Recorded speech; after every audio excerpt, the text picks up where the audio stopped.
Le rôle du ferrage dans le dallage, même si le dallage est posé sur le sol, le rôle du ferrage, c'est de reprendre l'effort de traction dans ce dallage-là. Donc le fait que le ferrage soit posé directement sur le polyane, ça annule le rôle du ferrage. Donc il faut veiller à ce que les cales à béton soient bien posés à des distances vraiment raisonnables en fait, pour permettre que le fer puisse travailler. D'accord, ok.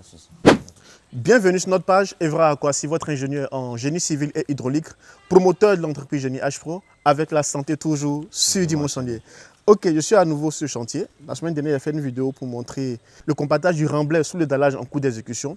Là, nous avons pratiquement fini le ferrage du dallage. Ce matin, on prépare le bétonnage. Donc, nous allons procéder ensemble à la réception. Et aussi, par cette vidéo, nous saurons exactement le rôle de tous les éléments constitutifs de ce dallage-là.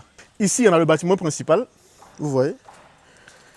Et là-bas, on a le bâtiment annexe. Ok, viens.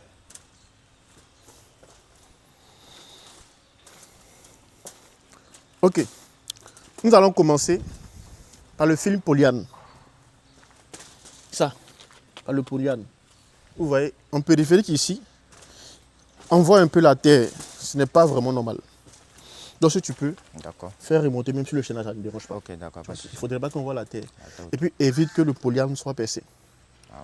Évite les trous au niveau du polyane en fait. Parce que lorsqu'ils vont couler le béton, si l'eau sort du béton rapidement, ça va créer des fissures au niveau du dallage. Raison pour laquelle, après le coulage du béton, on fait la cuve du béton bien sûr. Donc évite qu'il y ait des ouvertures, qu'il y ait contact entre le béton et la terre. Donc tout ça, il faut corriger. En fait. Voilà. Ici même, on voit la terre. On va passer maintenant au cale à béton. Vous voyez? Ici, par exemple, on marche à tous directement le polyane. Ce n'est pas intéressant. Il faut renforcer le cale à béton. Parce que si le fer est en contact direct avec le polyane, ça n'a plus de rôle en fait. Le rôle du fer dans le dallage, même si le dallage est posé sur le sol, c'est de reprendre tout ce qui est comme effort de traction. Donc l'existence des cales à béton a un rôle très important.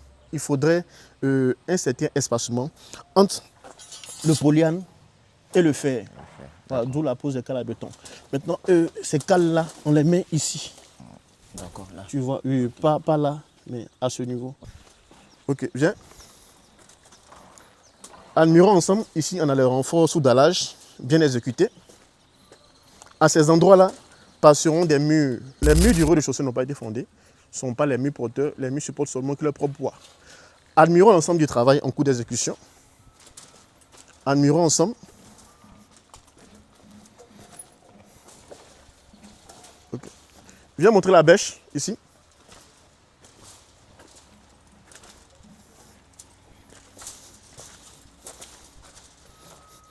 Ici aussi, il faut renforcer les cales à béton. Okay, renforce même tous les cales à béton, tu as compris? Ok, pas de souci. Okay. Ici, on a la bêche. On a un béton très épais ici qui va plus en profondeur par rapport au béton du dallage. Par rapport au béton du dallage, en fait. Ça ne veut pas que l'eau de ruissellement vienne demain creuser en dessous du dallage. Donc, très souvent, à l'entrée des garages, on réalise ces bêches-là. Ok. Tu as des questions à poser? Bon. Mais ça va? Ça va.